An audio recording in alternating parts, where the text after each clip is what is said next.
Ephesians 5:11. Take no part in the unfruitful works of darkness, but instead expose them. Peace and prosperity, man. Blessings to you all. Listen, I am the King of Kings, and I'm finna hop straight into this video, man. It's not gonna be long. I'm already tired. I've been up all night for y'all, man. Tonight, I just thought, man, I've been thinking all night about what can I inform y'all on, what can I tell y'all on, and God has put this movie in my mind that I remember watching long ago, and this movie is justifying my statement on with the post I made on Facebook and just saying how the Masons aren't good, just basically saying that they aren't good. I'm just calling the M's, just basically saying that M's aren't good. And this movie is basically about M's. You know what I'm saying? It's about, this is what it is. It's about this woman and this man, but mainly about the woman. The woman couldn't have a baby, so what they did was the man, because I believe she was a OBGYN or whatever she was. She was some type. She was in the medical field, and I believe her husband, something like that. He had a good job as well. And they decided to relocate on this island. This island where they was gonna set up a adoption process, and they were gonna get a child that way since she can't conceive. And little did she know, this island was actually you know what I'm saying, a place of secrecy, a place of which rituals go on, in which things must be fulfilled. Of, you know what I'm saying, the M's were over this island. This is where they done their rituals at. Little did she know that. Now, the way she found out was by discovering the remains of a woman that was pregnant. Now, we're going to take a look at this first part right here.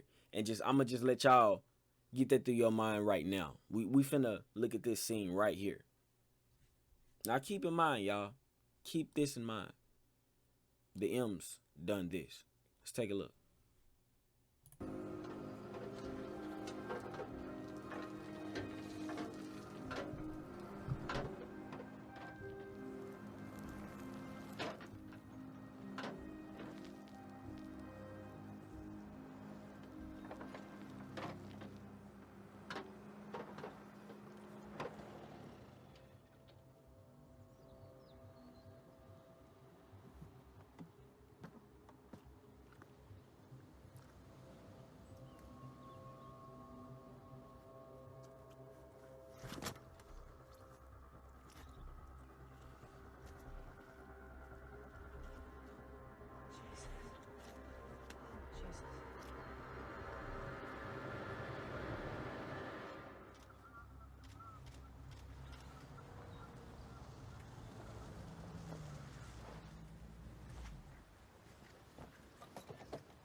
Guthrie. Detective Inspector McKee. Hi. This is D.S. Tulloch. Hi.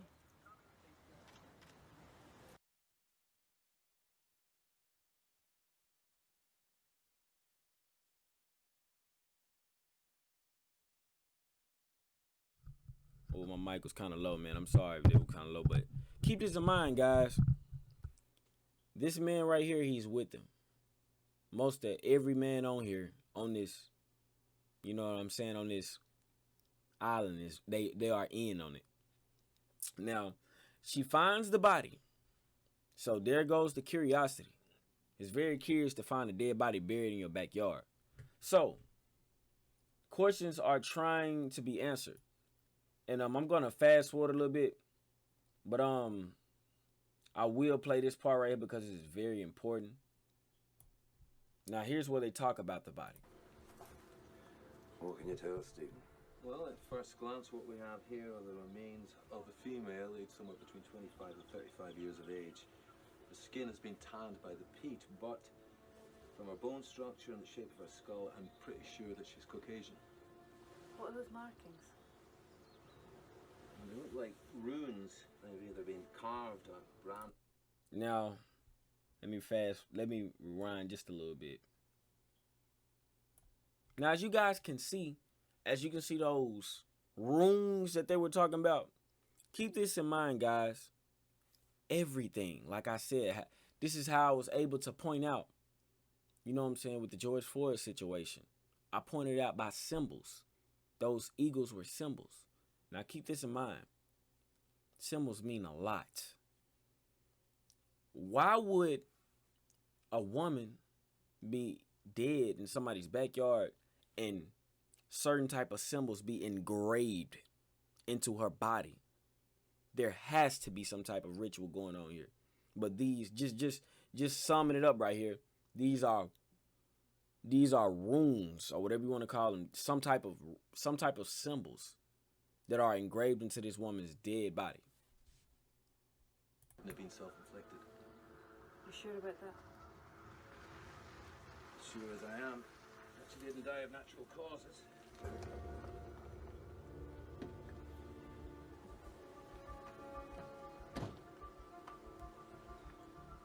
I had a reception, you okay?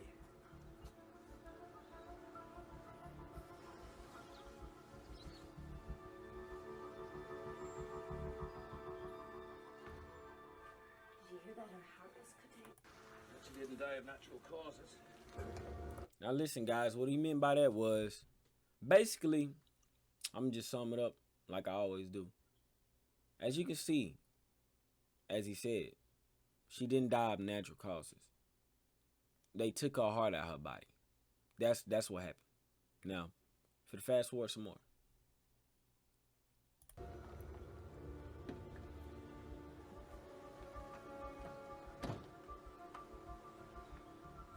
had a reception.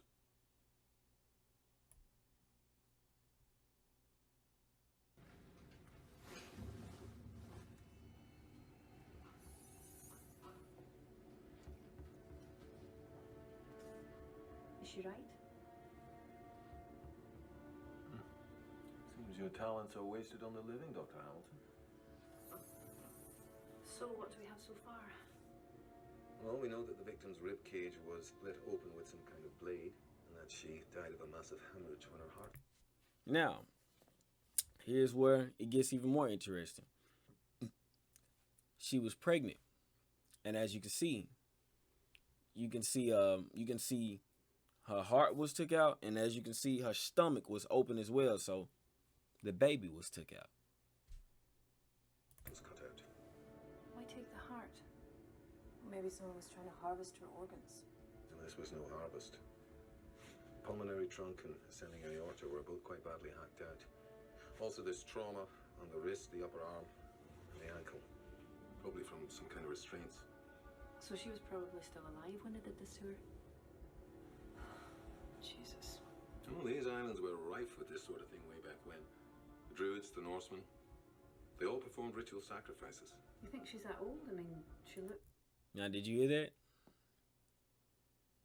If something is good, why would it be associated with stuff like that? You heard what he said. So... Preserved? Well, she's a bog body, buried in peat. After death, putrefactive bacteria secretes digestive enzymes which decompose the body, but sphagnum moss in the peat chemically reacts with the enzymes and immobilizes them. Now, If you had to- now that you guys have got, you know what I'm saying, some on that, now we're going to fast forward to the next part. Listen, this is just basically her going in to get information.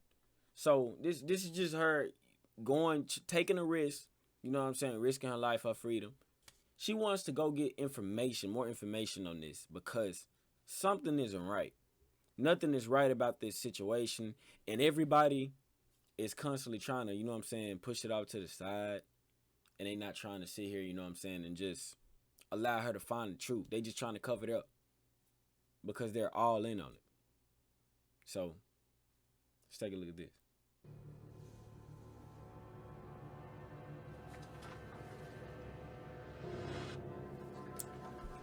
Now, see, to sum this up right here, she was in top 6. She was basically, you know what I'm saying, she was in an evidence room. Well, I ain't gonna say evidence room, but she was in a place where she shouldn't have been. A place that has a lot of evidence that shouldn't be seen because they don't want to expose their secrets.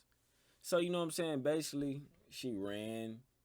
And this man that was an M himself, he actually chased after her And this important part right here, what I wanted you guys to see was that she was running and she ran, and there was some chains on the doors. But since she's a girl and she's small, she can squat and fit under it. So what she did was she squatted, and as you can see, she's scooting under it. And I'm trying to slow it down. Now, as you can see right here, I don't know if you guys can see it that good or whatever, but this man was holding her, trying to restrain her from getting away. I guess he was going, you know what I'm saying, murder her or whatever he was going to do. But pay attention to this symbol on his hand. This symbol on his hand is very significant. It's very significant. If I'm not mistaken to you guys, this symbol on his hand is the symbol that was engraved in the body that you guys seen in the beginning. But let's continue on, because I'm not trying to hold y'all for that long. Now pay attention to what she says about this evidence that she recovered.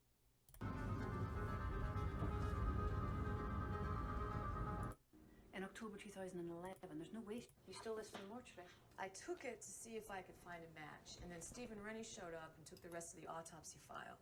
That's evidence. That doesn't make sense. Oh, it will. It will when you see who Jane Doe is.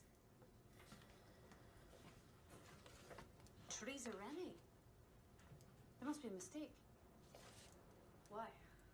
Because Rennie's wife died of ovarian cancer in October 2011. There's no way she had a child. You must have grabbed the wrong x-ray. I didn't. Look, I don't know what's going on here, but you now have a positive ID. So the question is, what are you going to do with it? I'll do the talking. You find these in a corridor floor and run a search to match for filing, okay? Sure. Sir, some new evidence has come to light. Ah, Sergeant Tulloch, Dr. Hamilton. You both know Stephen Gale? Hello, Tora. How's Duncan? He's fine.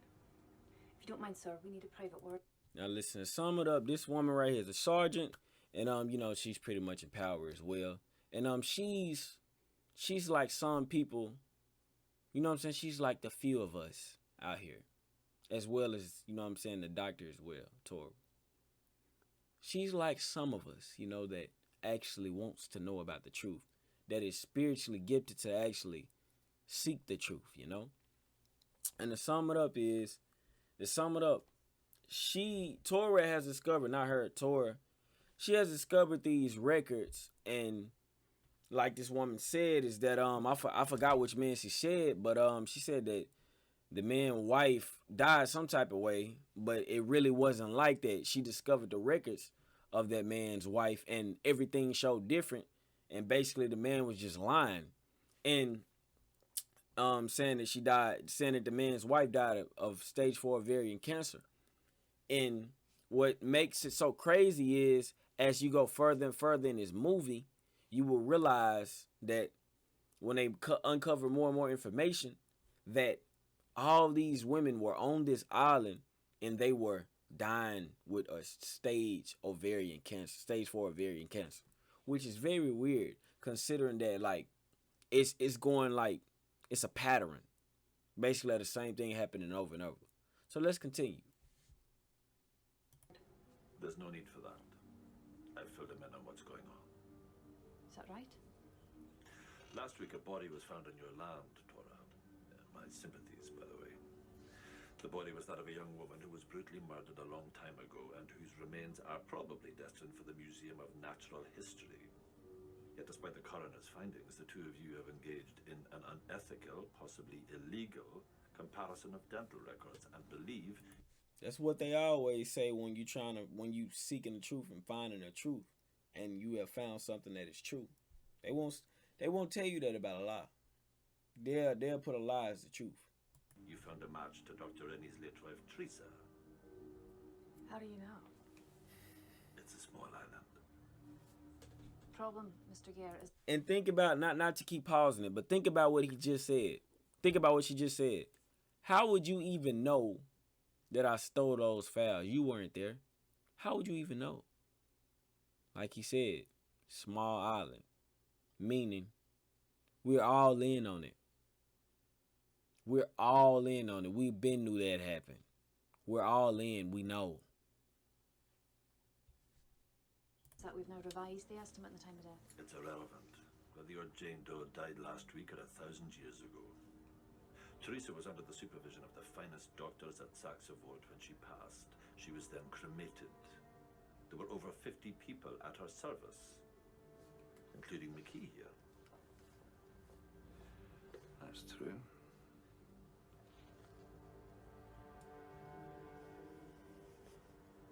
You seem very sure of Teresa Rennie's medical records.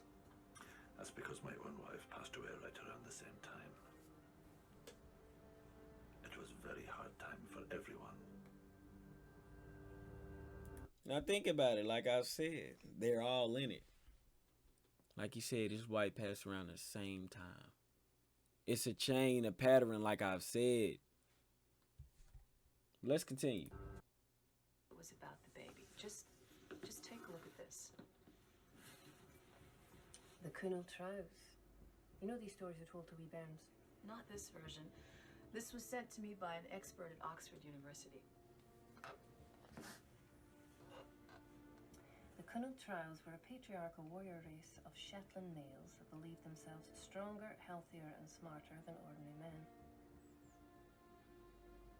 Unable to beget female children to reproduce with, the Trows selected human females to marry, and babies born of these unions were always strong, healthy sons. Then 9 days after delivery, and the Trows having no further use for them, the mothers were sacrificed by having their hearts cut out. As part of the burial ceremony, the mother's corpse had sacred prayers carved into her flesh. Boom. Eye opener right here. I'm not going to go too far into this movie. I'm going to go to one more part that I pointed out. But this is enough information right here for you guys to know the M's aren't good. Why would they make a movie about this? Explaining this much information. You can replay it back as many times as you want to. But that's one of the most important parts of this movie. Why would they have this in a movie if it was just some game? Where are they getting it from? If it's just so fake. This isn't real. Where are they getting it from? Think about that. What she just said. I don't even have to explain it. It's what it is. It's what goes on in today's society, in the world we live in. This stuff happens. It does. But it's all just a movie. I'm just wrong. I don't know what I'm talking about. I don't know. But when information like this comes around, you have to pay close attention, because the people who write stuff like this, they're trying to subconsciously warn you. They want it to go up in your subconscious mind, because your subconscious mind, the Holy Spirit, it always sets off an alarm that tells you when something is not right, when you should really pay close attention. And this is what they do.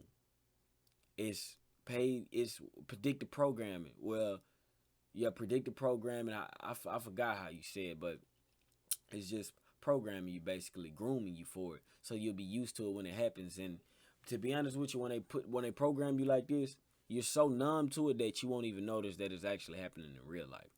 So that's why they program it and they groom you with it. But as you guys can see, she said about the Kuno Trows and what they do, about how they cut women's hearts out. They wait 9 days after the woman has gave birth, cut the woman's heart out, engrave the prayers and all this weird stuff into the woman's body as a ritual. This is what they do. The Kuno Trows. Now we'll watch a little bit more of this, and then we're going to get to one more scene, and I'm going to let y'all go. Now let's keep in mind, the Shetland Rite, however you say it. Sound familiar? The Skull and Bones. They're all on the same team.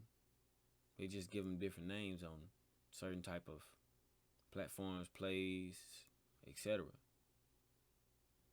Now she's looking up the members, and the members are gonna come up as some familiar people, descendants, whatever the case may be. It's all significant to her situation. And she's soon going to find out that their wives are dying at significant times. Like, all of their wives are dying because they are a part of this group. So let's continue.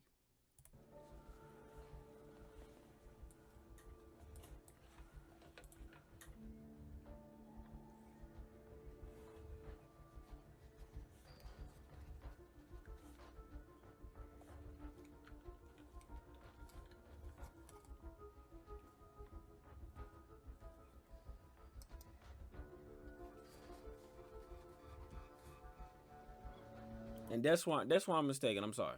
I'm mistaken. As you guys can see, I'll rewind just a little bit so you guys can see.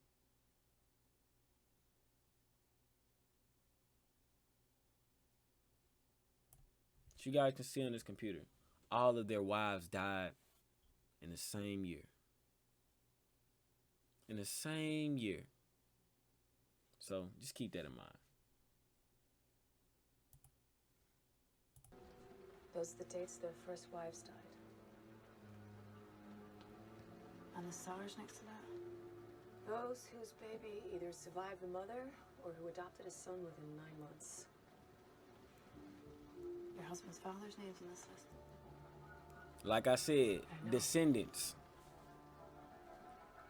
Like I said, members of that group were descendants of her, descendants, or they were somebody that's significant to her situation. So one of the members is her husband's father.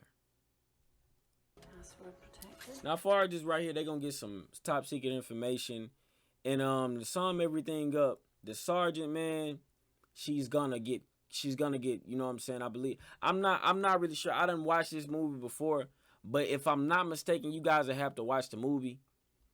I believe, if I'm not mistaken, I'll edit it out if I'm wrong or whatever the case may be. But if I'm not mistaken, okay, what happens is after this scene, the sergeant, she gets ran off the road and her car is engulfed in flames because they have found some information that is way too sacred to show anybody, the public. And they presumed her dead, and I don't believe they even, you know what I'm saying, just really even had no body or nothing.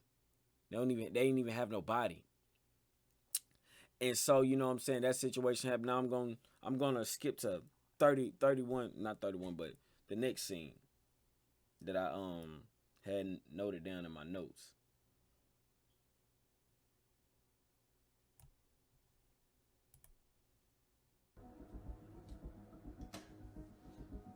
Now, to inform you on this, her husband has invited her to this gathering. Yeah, I'm gonna say it like this: this gathering that him and other M's go to. But she's finally knowing that all of them are M's now, and even her own husband is. But he invites her to this little gathering of it, whatever you want to call it. And this is interesting what she finds.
Excuse me, Elspeth. Have you seen Tora anywhere? No.